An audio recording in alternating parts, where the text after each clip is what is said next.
the magic pot.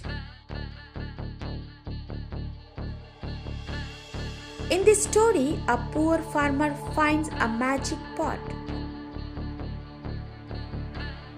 that provides abundant anything. The poor farmers become rich using this pot.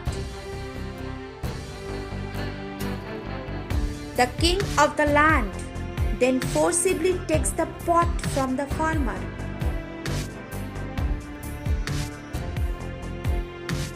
And the greedy king multiplies his wealth.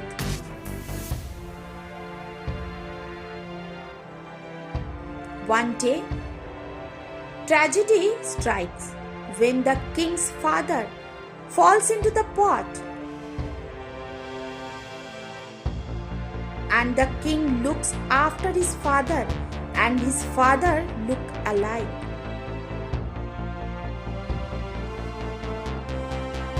This situation causes the king many problems. Losing his peace of mind. Being greedy can lead to problems.